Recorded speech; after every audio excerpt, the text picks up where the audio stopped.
अल्हम्दुलिल्लाहि रब्बिल आलमीन वस्सलातु वस्सलाम अला सय्यिदिल मुरसलीन।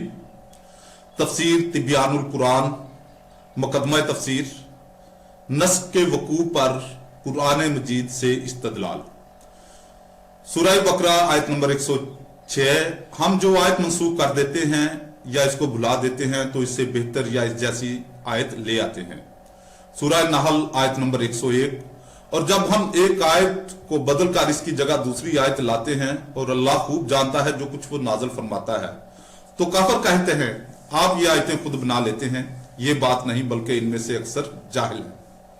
इन दोनों आयतों में नस्ख के वकू की वाज़ेह और रोशन दलील है। परवेज साहब ने आयत का मानी यहाँ साबका शरीयत और हवादिस कायनात किया है, और ये दोनों मानी लुगत और असलूब कुरान के खिलाफ और बातिल है।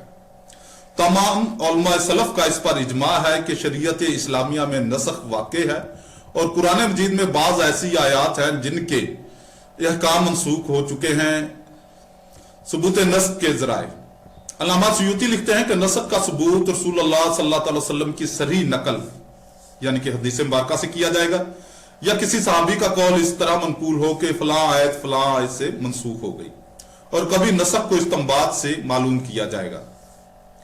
जब दो आयतों में कतई तारज हो और किसी दलील से मालूम हो जाए कि इनमें से एक आयत मुताखिर है, नस्ख के मुतल्लिक आम मुफस्सरीन के कौल पर इत्माद नहीं किया जाएगा, और ना बगैर किसी नकल सही के मुज्तहिदीन के इज्तिहाद पर अमल किया जाएगा, क्योंकि नस्ख में किसी ऐसे हुक्म को उठा लेना है जो रसूलुल्लाह सल्लल्लाहु अलैहि वसल्लम के अहद में साबित था, और इसकी जगह किसी दूसरे हुक्म को साबित करना है, और इसमें नकल और तारीख पर इत्माद किया जाता है, ना कि राय और इज्तिहाद पर।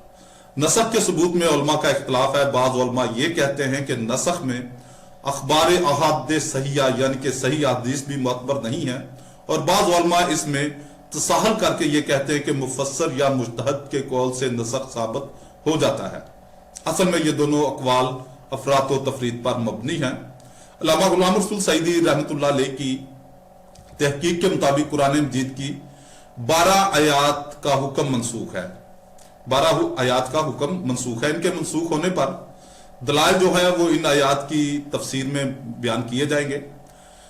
तो इस वक्त में सिर्फ जो है आयात के नंबर बता देता हूं, और आयात जो है वो पढ़ देता हूं जो अल्लामा गुलाम रसूल सईदी रहमतुल्लाह अलैह की तहकीक के मुताबिक जिनका हुक्म मनसूख हो चुका है। जिनमें से सबसे पहले सूरह बकरा आयत नंबर 180।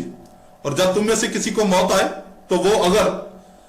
तो अगर वो कुछ माल छोड़े तो इस पर फर्ज किया गया है कि वो अपने माँ बाप और करीबी रिश्तेदारों के लिए दस्तूर के मुआफिक वसीयत करे। यह मुतकय्यन पर हक है। नंबर 2 सूरह बकरा आयत नंबर 183। ऐ ईमान वालों, तुम पर रोजे रखना फर्ज किया गया है जिस तरह से पहले लोगों पर रोजा फर्ज किया गया था, ताकि तुम मुत्तकी बन जाओ।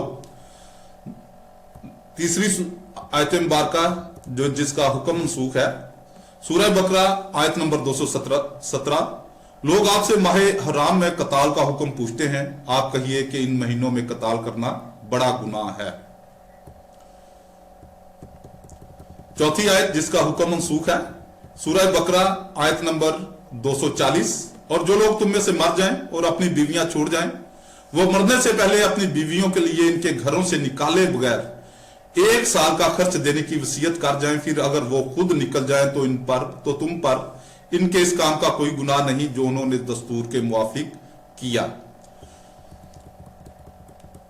पांचवी आयत जिसका हुक्म मनसूख है, सूरह बकरा आयत नंबर 284। और जो कुछ तुम्हारे दिलों में है, खा तुम उसको जाहिर करो या छुपाओ, अल्लाह रब्बुल इज्जत तुमसे इसका हिसाब लेगा। छठी आयत जिसका हुक्म मनसूख है, सूरह निसा आयत नंबर 15।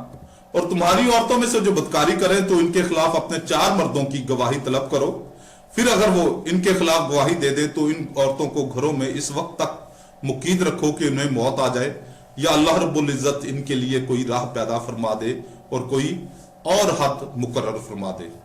7वीं आयत जिसका हुक्म मनसूख है, सूरह मायदा आयत नंबर 2। आए ईमान वालों, अल्लाह की निशानियों और हुर्मत वाले महीनों की बेहुरमती ना करो। 8वीं आयत जिसका हुक्म मनसूख है, सूरह अल-इंफाल आयत नंबर 65।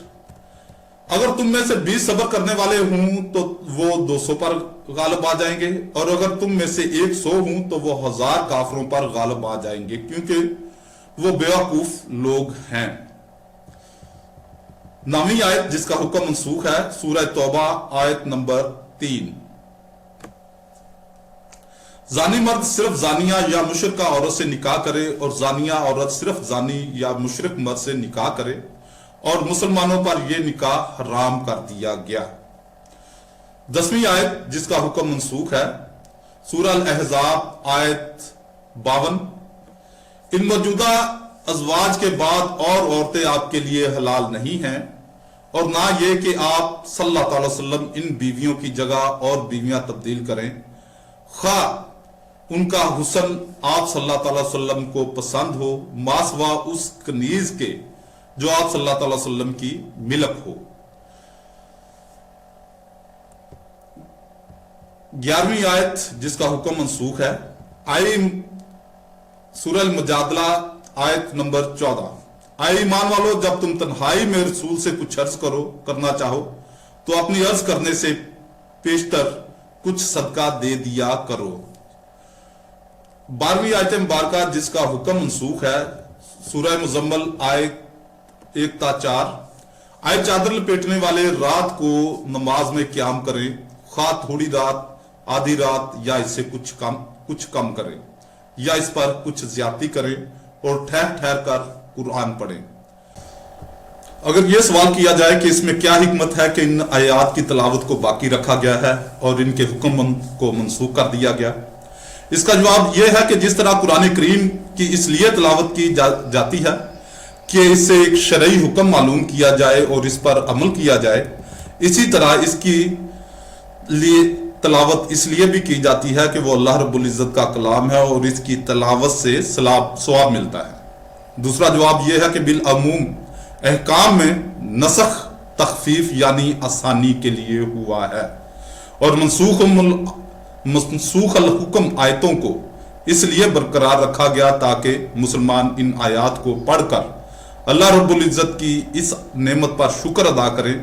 अल्लाह रब्बुल इज्जत ने इनको इस मुशक्कत से निजात दी और इनके लिए आसान अहकाम मशरूह कर दिए।